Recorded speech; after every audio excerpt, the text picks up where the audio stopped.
perspective de la prochaine élection présidentielle. Depuis mai 2012, c'est-à-dire la date à partir de laquelle je suis devenu président de la République, j'ai agi avec les gouvernements de Jean-Marc Ayrault et de Manuel Valls pour redresser la France et la rendre plus juste. Aujourd'hui, au moment où je m'exprime, les comptes publics sont assainis, la sécurité sociale est à l'équilibre et la dette du pays a été préservée. J'ai également voulu que notre modèle social puisse être conforté, parce que c'est notre bien commun.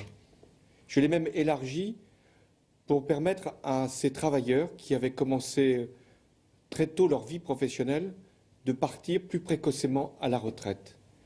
Et j'ai fait en sorte que, à chacune et à chacun, puisse être accordée une complémentaire santé. Dans ce contexte, j'ai aussi voulu placer la France au premier rang de la lutte contre le réchauffement climatique. Et c'est à Paris, oui, à Paris, que l'accord historique a pu être signé et qui a engagé le monde entier. J'ai voulu aussi que l'école dispose des moyens indispensables, ceux-là même qui lui avaient été ôtés dans la période précédente, parce que l'école, c'est le pilier de la République. J'ai fait avancer les libertés. Le mariage a été ouvert à tous les couples. L'égalité entre les femmes et les hommes a été renforcée. Et la lutte contre les discriminations, celles qui blessent, a été amplifiée. J'ai également modernisé notre démocratie avec la réforme territoriale, celle dont on parlait régulièrement et qui n'était jamais faite, avec la fin du cumul des mandats et avec également la transparence que j'ai imposée à tous les élus, à commencer par moi-même, pour être dans l'exemplarité. Mais l'engagement majeur que j'avais pris devant vous, c'était de faire baisser le chômage. J'y ai consacré, avec les gouvernements, toute mon énergie. J'ai pris tous les risques. J'ai allégé les charges des entreprises, parce que c'est la condition pour qu'il y ait davantage d'emplois. J'ai également aidé les embauches. J'ai fait en sorte que la formation professionnelle puisse être une grande priorité. J'ai également soutenu l'innovation et l'industrie de demain. Et j'ai pris la responsabilité de réformer le marché du travail. Les résultats arrivent. Plus tard que je ne les avais annoncés, j'en conviens. Mais ils sont là. L'investissement, la consommation, la construction repartent. Et depuis le début de l'année, le chômage enfin diminue. Mais il reste à un niveau trop élevé et je mesure ce que cette situation peut avoir d'insupportable pour nos concitoyens qui vivent dans la précarité. Mes chers compatriotes, le monde, l'Europe, la France ont traversé pendant tout mon mandat des épreuves particulièrement graves. J'ai engagé nos forces armées au Mali, en Centrafrique, en Irak, en Syrie, pour défendre nos valeurs et pour combattre le terrorisme islamiste qui nous avait frappés et qui nous menace encore, frappés à Paris, à Saint-Denis, à Nice et dans tant d'autres lieux ensanglantés. Dans ces circonstances particulièrement éprouvantes, terribles même, j'ai voulu que soit maintenue la cohésion nationale, que nous puissions éviter les divisions, les surenchères, les stigmatisations et donc les amalgames.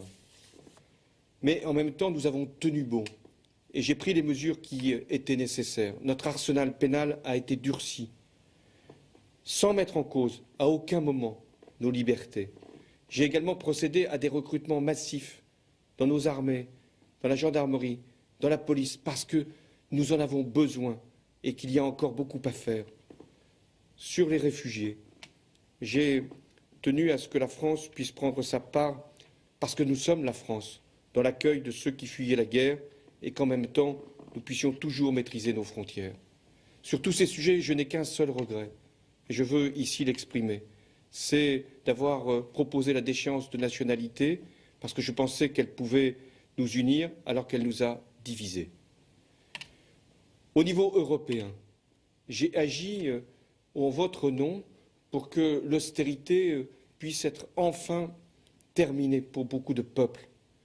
Et j'ai fait en sorte que la Grèce puisse rester dans la zone euro, parce que sinon elle aurait éclaté, cette zone euro, tellement elle était traversée de tensions et de crises. J'ai également régulé la finance, oui la finance et le système bancaire, parce que ce que j'avais trouvé en 2012 était source de tous les risques. Voilà ce que j'ai fait, voilà ce que j'assume devant vous, en revendiquant les avancées, en reconnaissant les retards et même en admettant certaines erreurs, parce que je porte un bilan et j'en assume toute la responsabilité. Dans 5 mois, vous aurez, mes chers compatriotes, à faire un choix pour notre pays. La droite vient de désigner son candidat après une large consultation. Je respecte la personne, le parcours de François Fillon, mais j'estime que le projet qu'il porte met en cause notre modèle social et nos services publics sans aucun bénéfice, au contraire, pour notre économie et avec un risque d'aggravation des inégalités. Quant à l'extrême droite, elle nous appelle au repli, à la sortie de l'Europe et du monde, et elle prend comme référence ce qui vient de se produire aux États-Unis. Je vous le dis nettement, franchement, le plus grand danger, c'est le protectionnisme, c'est l'enfermement, et ce serait d'abord un désastre pour les travailleurs français. Or, comme président de la République, je tiens d'abord à ce que le travail en France puisse être soutenu et valorisé. Plus que quiconque, mes chers compatriotes, je mesure l'enjeu de la période qui s'ouvre. Comme président de la République, je dois diriger l'État.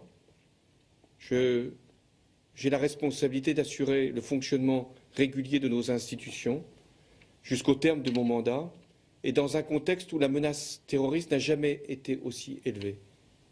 Comme socialiste, parce que c'est l'engagement de toute ma vie, je ne peux accepter, je ne peux me résoudre même à la dispersion de la gauche, à son éclatement, parce qu'elle priverait de tout espoir de l'emporter face au conservatisme et pire encore, face à l'extrémisme. Pour ma part, je ne suis animé que par l'intérêt supérieur du pays. Le pays, depuis plus de 4 ans et demi, je l'ai servi avec sincérité, avec honnêteté. L'expérience m'a apporté l'humilité qui est indispensable à l'action publique. Et face aux épreuves, j'ai pu avoir une capacité inépuisable de résistance devant l'adversité. Mais le pouvoir, l'exercice du pouvoir, les lieux du pouvoir et les rites du pouvoir ne m'ont jamais fait perdre ma lucidité, ni sur moi-même, ni sur la situation, car je dois agir. Et aujourd'hui, je suis conscient des risques que ferait courir une démarche, la mienne, qui ne rassemblerait pas largement autour d'elle. Aussi, j'ai décidé de ne pas être candidat à l'élection présidentielle, au renouvellement donc de mon mandat. Je tenais ici à vous en faire part directement, comme je m'y étais engagé au début du mois de décembre, tel que je l'avais moi-même annoncé.